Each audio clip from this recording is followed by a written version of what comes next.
Hello students, welcome to the online tutorial for Vidyavan Higher Secondary School. This video is for class 9 biology. In this video I am going to start with chapter 2 levels of organization of life for you people. This chapter is there in your unit test syllabus in your first unit. So I am going to start with the chapter 2. Okay. So let's start with it. Levels of organization of life. The first part is that biomolecules and their behavior. So first what we come up with that is biomolecules. What are biomolecules? The word bio means living and molecules means that is the molecules which are composed or constituting the living organelles or the living organisms, that is the biomolecules, or you can say what is this biomolecules? The biomolecules occurring in the living cells or in the living organisms like carbon, hydrogen, okay, or any kind of other molecules, carbohydrate, protein molecules, those are occurring in the living cells or living organisms that are termed as the biomolecules. That means the molecules which are present in the living bodies, those are the biomolecules. Next is that elementary idea about the compounds of life. So first is that the collection of different types of biomolecules. So there are many biomolecules present inside our body, inside the cells of our body. Now this collection of these different types of biomolecules or other compounds means water or any kind of carbohydrate or any kind of other compounds, and ions, cations and anions, calcium ions, magnesium ions, which are present in our body. So this collection of biomolecules, compounds and ions which are present in a cell, those are termed as the cellular pool. So what is cellular pool? We can say the collection of all the things, the collection of biomolecules, collection of compounds as well as the collection of ions are termed as the cellular pool. Okay. Now this cellular pool is having both the organic as well as the inorganic matter or components, you can say organic and inorganic. Okay. Now the inorganic materials are water. Examples are water, acids, bases. These are the inorganic materials, or you can say inorganic substances. Organic substances can also again divided into two types. What are they? We will see. First is that macromolecule.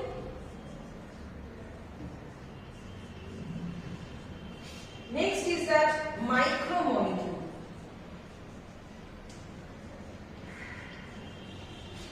Okay, so macromolecule means macro. The word macro means large.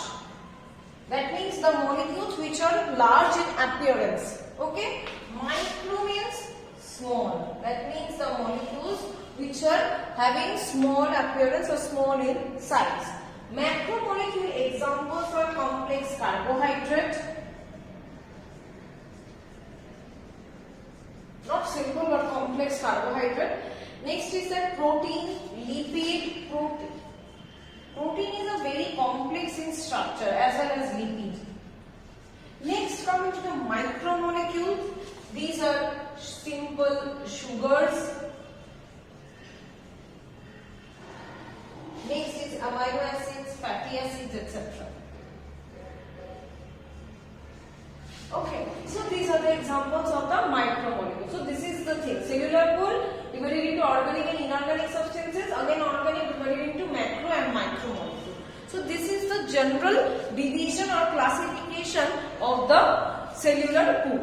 Now coming to these inorganic substances, that is water, acid, bases, all these things, salts. Now, till this much we have read the classification. Now we will read about their characteristics, their detailed idea about these inorganic substances. So first inorganic substance is the water, which is very important in our day-to-day life. Okay. Now it is the most abundant substances of living beings. A human body contains or composed of 60 to 70% of water. That means our total body, among 100% of our total body, about 60 to 70% is actually made up of water. Okay, so you can just think that how much important it is.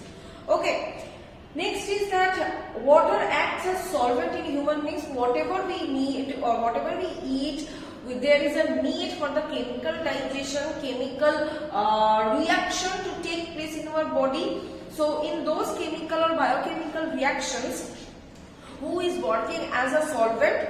This water. This water is working as the solvent. Okay. So this acts as the solvent, as well as water molecules show a greater amount of intermolecular hydrogen bond. Obviously, you just see H2O, that means two molecules of H or hydrogen is there and one molecule of oxygen is there. So there will be a bonding between two H. So that is the intermolecular bonding, and it shares are non-covalent bond with the oxygen and hydrogen. Now coming to the functions of the water. First of all, it has the maximum solvent power. Second, it is ideal medium for any chemical reactions, just how I have told you. It is an essential part of cellular diffusion. Cellular diffusion, that means any nutrients or any food that is to be transported from one part of the body to the another part. So how it is going to transport it? It will transport by the help of water. Water will diffuse from one cell to the another cell, and along with water, the nutrients or the food materials will also move from one cell to the other cell by the process of diffusion. Okay, next is that it is a good medium of transport of raw and waste materials. Just like the food materials, just like the transportation of the food materials, waste materials are also transported via water from cell to cell diffusion. Okay, it donates electron to chlorophyll and acts as source of oxygen evolution in photosynthesis. Obviously, H2O, it donates electron in the process of photosynthesis. Apart from this, it also liberates energy in the process of photosynthesis. See, when H2 will be broken, it will form H plus and OH minus. Okay, and this way the oxygen will be liberated from the H2O. Next is that it helps to maintain the temperature balance of the body. We know that. Next is that it maintains acid-base equilibrium. It helps formation of cations and anions by splitting electrolytes. See, cations and anions. See, and that means positive ion and negative ion. H plus, OH minus, cations and anions. Okay.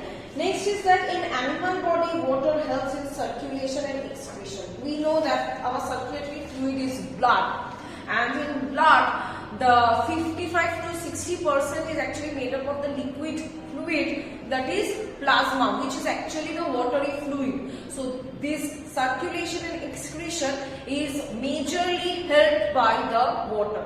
So this was all about the functions of water. I hope that you have got everything from this video. So if you are having any problem, please do let me know. I will continue with this chapter in my next video. Thank you everyone.